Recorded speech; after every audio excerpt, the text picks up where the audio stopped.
Euskal landa paisaiaren protagonista nagusia dela esan genezake.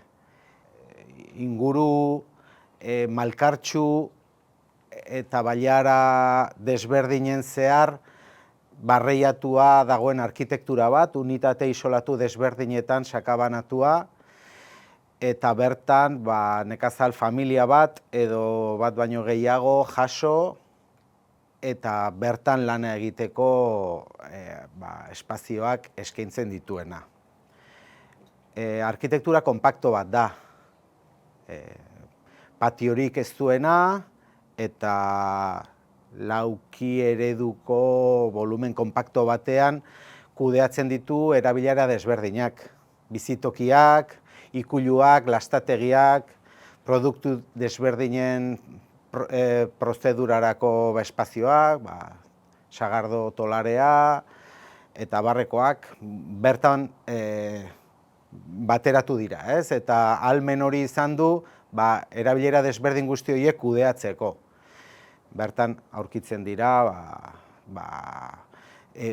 tarte espazio batzuk oso ezaugarri karakteristikoak osatu dituena baserriaren barruan, ez? Elementu erabilera desberdin horiek amankomunean jarri dituzten espazio desberdin batzuk.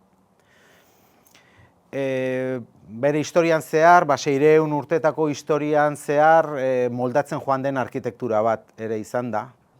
Dokumentu desberdinen arabera baserriaren jatorria Erdi Arotik badatorkigu, ez?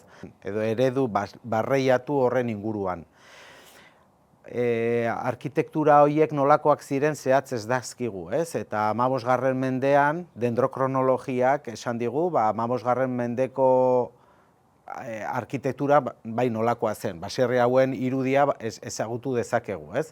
Lehenengo baserria, bengoetxea txiki, 1801 urtean datatua dagoena, beraz jakin genezake, ez? Handik atzerakoak bazirela badakigu, baino zehatz bere arkitektura nolakoa den oraindik ez, momenturen batean agian jakin genezake. Bai, 15. mendeko lehen eredu horiek, nagusiki zurez eraikitakoak ziren. Badira ere, harrizko paramentuak agertzen dituztenak, baina esan genezake zurezko arkitektura nagusia lehenengo eredu hauetakoa da, ez? 15. mendeko baserriena dela. Haien eskala domestikoa baino produktiboa dela esan genezake, ez? Izan ere, ezagutu diren baserri guztiak edo ia guztiak tolare etxeak ziren. Nun barruan tolare bat jasotzen zuten arkitekturak ziren. Horrek ematen zion beste eskala bat produktiboa zena. Naiz eta bizitokia izan ere, eredu produktibo hori. Tolarea jasotzen zuen eredu produktiboa. Bai bere egitura, bere itxiturak, bere fatxadak eta barne banaketak ere. Elementu ia osorik zurezkoak zirela, esan genezake. Esan genezake zurezko arkitektura nagusia 15. mendeko eredu honetakoa dela. Eta zuraje finena eta garatuena agian garai honetakoa ere. Baino bere xehetasuna eta bere kalitatea asko galtzen joaten da. Maila honetatik aurrera, 15. mende honetatik aurrera, eredu estandarizatu bat izateak pentsarazten digu lurraldearen ehundura bat osatzen zuela baserri multzo honek, ez?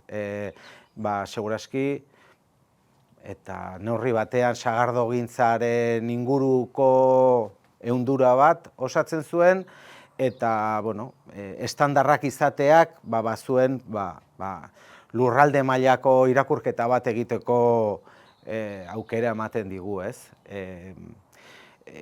Bazegoen testuinguru ekonomiko bat, hornitzen zuena, merkatalbide batzuk, kostako aktibitate batzuk, hazten ari ziren hiribildu batzuk ere, horiei sagardoa hornitzeko ehundura bat eskatzen zuen, ez? Beraz, lurralde mailako produkzio batera bideratua zeudela pentsa genezake, ez?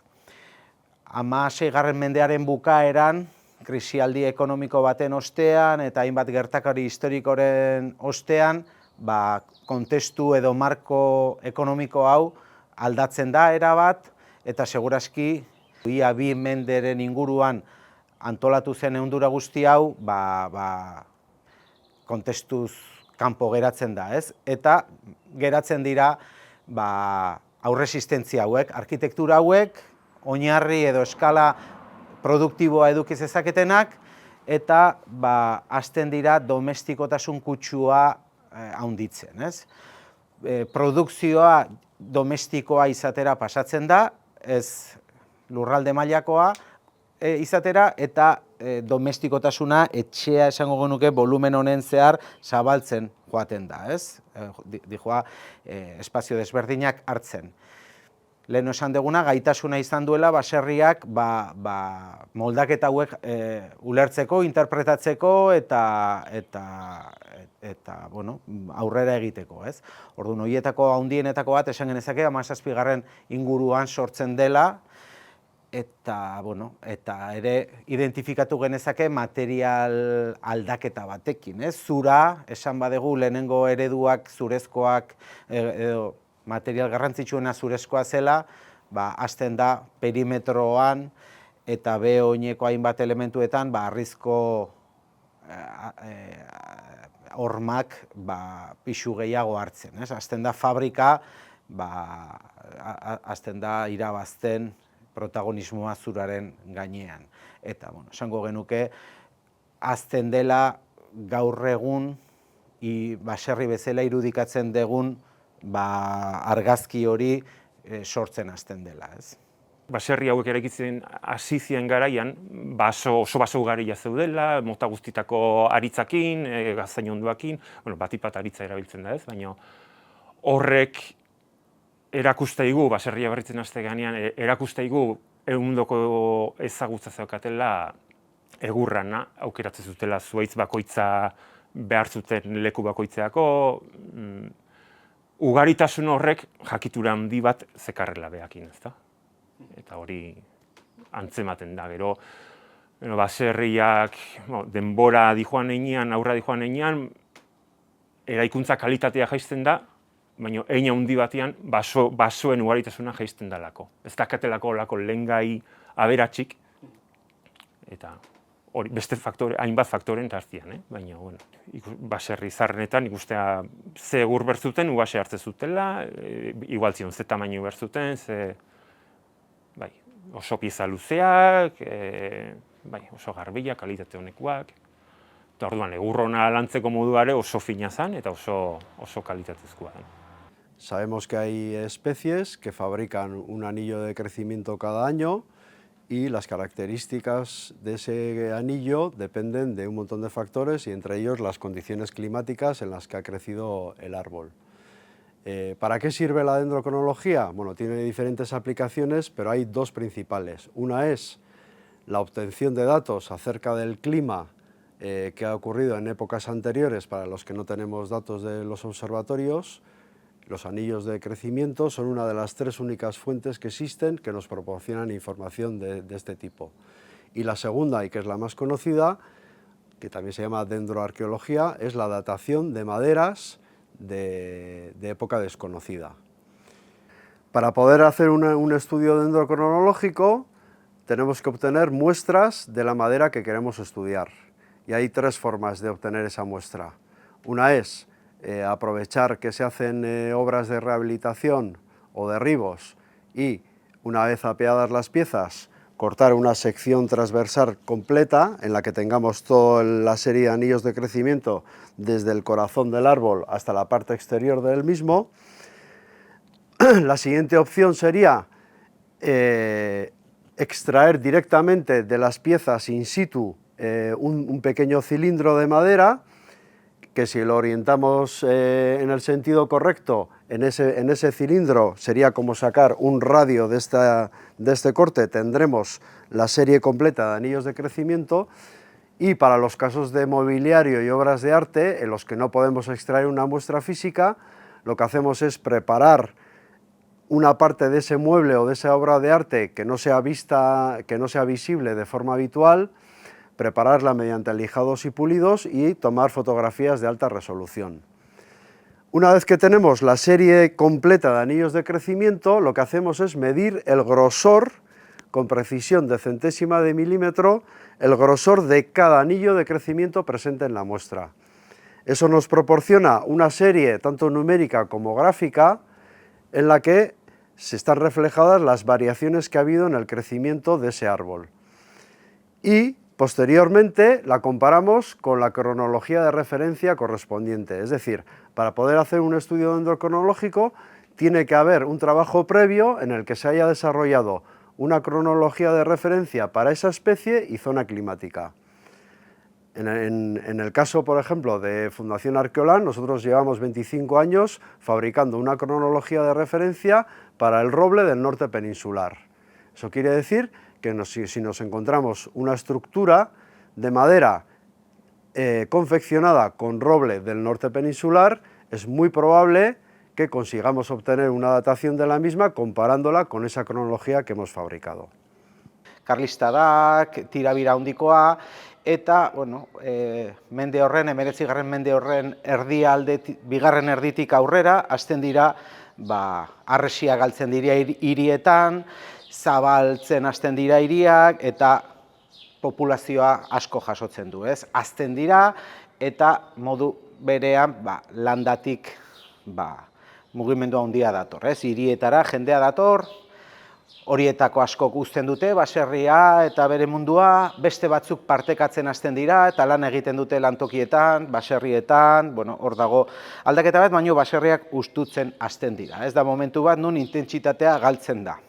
Gatoz mende batzuetatik nun asko densifikatzen diran unitate horiek, iristen da momentu hori nun hasten da pixka bat galtzen, ez?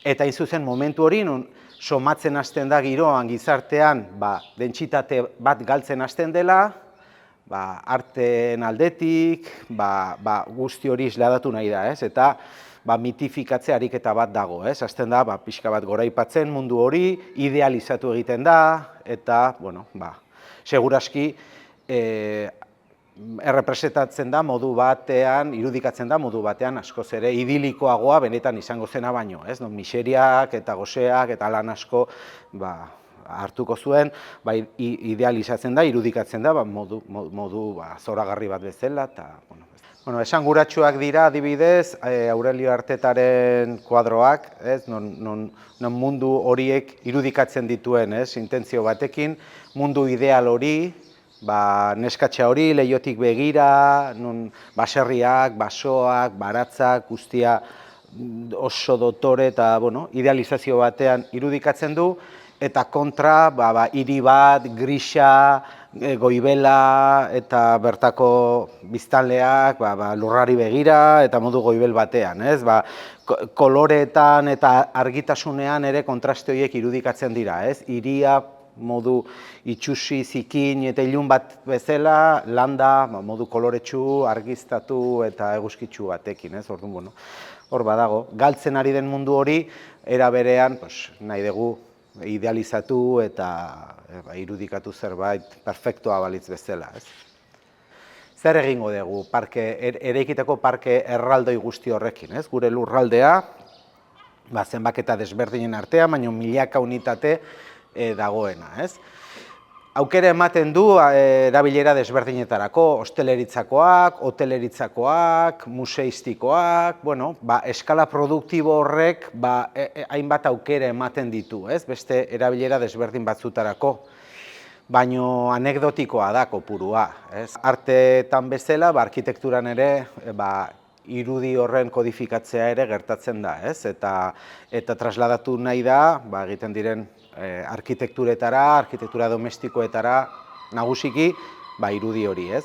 Gehien bat kanpoko inguratzailean, fatxadatan, estalkietan, trasladatzen da irudi hori, barrukaldean arkitektura berriagoa da, desberdina da, baina, regionalismoen barruan, arkitektura baserriaren irudi horren traslazioa edo trasladatzea hor gertatzen da, ez? esan genezake estilo neobasko bezala ezagutu dena, Hendaian hasi zena, eta kanpokoentzako sortzen ziren bilen estilo edo hizkuntza hori neobasko horretan osatua zegola, arkitektura kulto bat, arkitektura zehatz bat, eta arkitekto hoberenak parte hartu zutena, gaur egun urte batzuren ondoren nik uste mantendu dula, irudi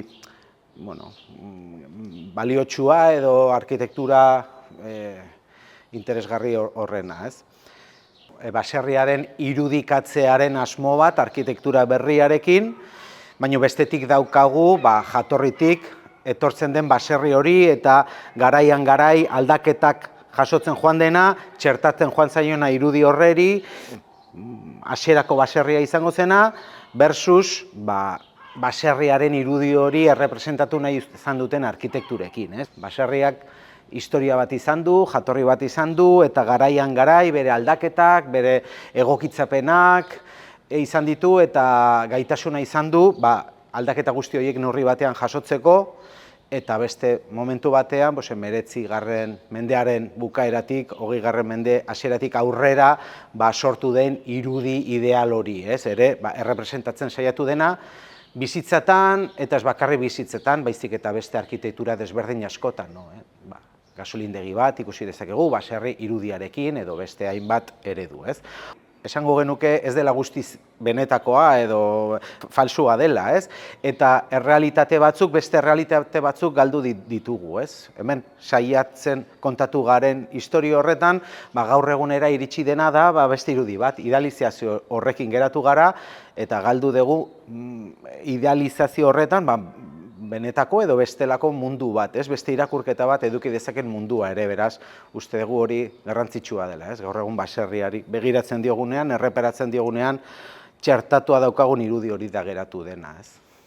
Egia esan, Gipuzkoako Foru Aldundiak eta Ondare Sailak beti da nik uste historikoki izan dutela interes berezia, baserriekiko. Gipuzkoan ondarean ardatz bezala hartu du baserriak, Gipuzkoako Foru Aldundiak, eta diru laguntzatan eta beste ekintzetan saiatzen da, pixkat duen indarra ematen baserriari. Baserrietan egia esan lehenengo ezagutza, ezagutzaren aldeko apostu egiten da lehenengo, baserrien azterketak, azterketa egin barruan, adibidez, arkeolanekin egindan hitzarmena, aipatu dezakegu, nun dendrokronologiaren bitartez, egurraren datazioak eta jasotzen ditugu, eta hor jasotzen da informazioa, Eta gero esku hartze mailan ere, baserriari garrantzia ematen diogu, eta batez ere, baserrien egurrezko egiturei, baserriak beti harrizko elementutzat ikusten ditugu, baina benetan garrantzia ematen diogu jatorrizko egurrezko egitura duen baserriari, eta horri eman diogu garrantzia. Eta diru laguntzen bitartez egiten duguna da pixkat bereziki estalkiak eta egiturak zaharberritzea bultzatzen dugu, jakinda, baserria badala oso ahula den ondare bat, bereziki, jabetza batek gaur egin behar diolako kostu handi bati, Orduan, diru laguntzen bitartez hori, estalkiak, eta hemen ere, eraikin batek beti txapela ondo duenean, beste urte askotarako irauten duelako, txapel horiek birgaitzeko diru laguntzak ematen ditugu, horrela Gipuzkoako paisaia eta berreskuratuz eta mantenduz. Baserri kopuru bat edo eraikin kopuru bat aztertzen dugu, eta gero ere baserriak aztertu behar diranean edo bizkat dokumentazio historikoa, proiektu orok izan beharko luken azterketa historiko hori egiten dugunean, eskatzen dugu askotan, dendrokronologia egin eta datu horiek izatea. Laguntzen digutelako irizpideak eta irizpideak zeintzuk izan behar diran izaten, esku hartzerako garaian ezagutza oinarrizkoa da, eta dendrokronologia guretzako da beste erraminta bat ezagutza hori bermatzeko eta irizpide egokiak hartzen laguntzeko. baina askotan bertako jendea ez dira konturatu ez, kaja bat daukala, edo ze enpalmenta daukala, eta baserriak bizitatzen ditugunean, ikusten dugu baserriek evoluzio handia izan dutela, ez da? Eta polizistaten da, ia detektibe moduan, ez da, baserriari barruti begiratu, eta jatorezko elementuak aurkitzen saiatzen geha, eta, azkenen denboraren poderioz, begia egiten duzu, eta, badakizu nola begiratu, eta ze pieza diran, ez da, pixkat erakusten digutenak, jatorezko egitura horien elementuak zentzuk dian, ez da? Zutabe osokoak eta elementu osokoak. Baserri bat ikusten dugu, eta esaten hemen dakazu tolare baserri baten azarna azkazu, eta, askotan txokatzen du horreko, edo behaintzat deskubrimendu bat izaten da, esatzen zuen, baserri honek akaso posten urte ditu, edo zura egur honek eta honek izan litezke tolare baten piezak izan litezke, izan leke 15. mendekua, eta izaten da askotan txoke bat, ez? Aldundiak beti izan du, betidanik, historikoki izan du baserrien aldeko apostua egin du, eta horren adibide da igartu baiti Baserri Museoa. 1981an erosi zuen Aldundiak, eraisteko arriskuan zegoelako, zaharberritu zuen eta museo bihurtu. Eta hor dago adibide bat, 16. mendeko baserri bat nolakoa zen, eta gainera urtean behin jartzen da martxan, dolarea nola funtzionatzen zuen jakiteko.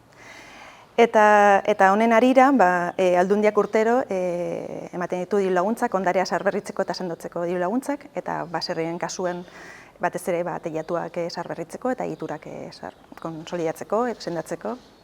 Eta gu, erabileren aldetik, hortan gehiago sartzen gara esku hartzean, ez da hainbeste erabileren aldetik, baina baizik eta egiten den esku hartzean. Gipuzkoako Foru Aldundiko ondare historiko-artistikotik apostua egiten dugu baserrietan, eta garrantzitsua da baserria bizireko gotea, erabilera bat izatea, hutsik ez geratzea. Eta horretarako oso garrantzitsua da mantenimendua adibidez. Hainbeste dauzkagu, hainbeste dira, eta ehundura guzti hori lurraldeak modu nahiko zabal batean hartzen du, zerbaitetarako gehiago eman behar dula, ez? Ikusi behar dugu nola aktibatu daiteke edo zer bilakaera eduki dezaketen arkitektura guzti horiek parke hori berreskuratua izateko alden neurrian, berreskuratua izateko bizitoki bezala, eta bizitza eredu desberdinekin, uztartuak, eta inguruarekin, landa inguru horrekin, harremana daukana, ez? Gauza asko daude ere hobetzeko edo, hobetzeko, azpiegiturak urriak dira, haietako leku askotan, densitate bajua izan da, nola iritsi gaitezke, ez? Azpiegiturak leku askotan ez dira nahikoak, orduan, nik uste ikerketarako esparru zabal asko eskaintzen dizkigula inguru guzti hori, ez? Baina existitzen den ehundura bat da, ez da hutsa dena, baizik eta eraikia dago, trazatua dago guztia, baina ez dago eguneratua, ez?